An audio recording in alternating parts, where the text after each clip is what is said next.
Excellencies, we gather to mark both the 20th anniversary of the United Nations Peacebuilding Architecture and the first ever Peacebuilding Week.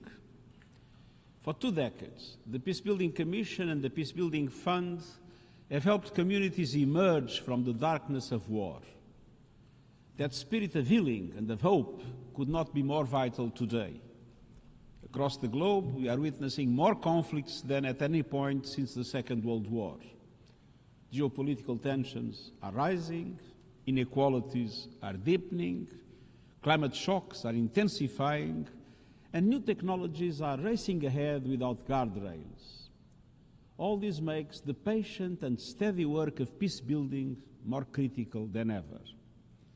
Your task is to imagine a new generation of peace efforts fit to meet the realities of today. Excellencies, the Commission's work over the past 20 years points the way forward. In Colombia, you helped ground peace building in local realities and engage more women and youth. In the Sahel, you convened across borders to advance the UN integrated strategy. In the Central African Republic, you supported the first local elections in 30 years and continue to work with MINUSCA to protect peacekeeping gains that have been obtained. And in Liberia, you helped bridge the gap from the departure of the UN Peacekeeping Mission to a nationally owned strategy, rallying stakeholders behind a comprehensive peacebuilding plan. And I could go on and on and on. Through it all, the Commission has never been alone. The Peacebuilding Fund has acted as a catalytic financing instrument, engaging early and taking risks to invest in peace. The Fund has helped more than 70 countries across the globe, backing people and institutions to forge sustainable peace. One of the strengths of this Commission, alongside the Fund and the Peacebuilding and Peace Support Office, is its ability to bring together actors across politics, finance, and development. And such coordinations is what turns commitments into real change on the ground. For countless people, this means services restored, livelihoods rebuilt, justice strengthened, and trust renewed. In line with the Pact for the Future, the Commission is also helping countries develop their own national prevention and peacebuilding strategies, from Mauritania to São Tomé and Príncipe. I encourage more states to make use of this platform. It is a place to share progress, seek support, and align international partners behind national priorities. Excellencies, last year, Member States unanimously adopted the Peacebuilding Architecture Review resolutions.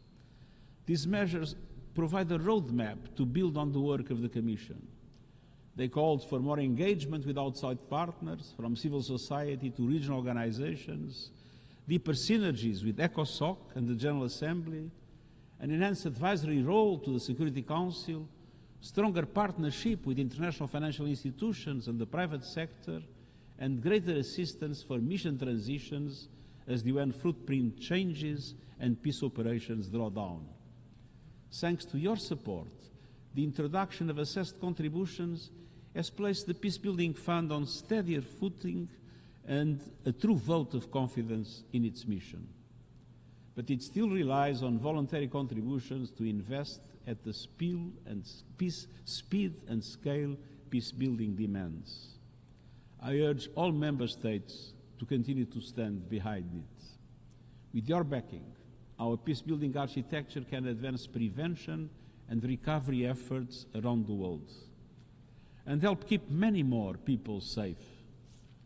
Monsieur le Président, Mr. President, dear friends, this Commission was created to nurture the seeds of peace a long time ago so they were able to take root. In an era marked by the proliferation of crises, your mission remains clear: protecting peoples from the scourge of war and helping them rise from the ashes to build better lives.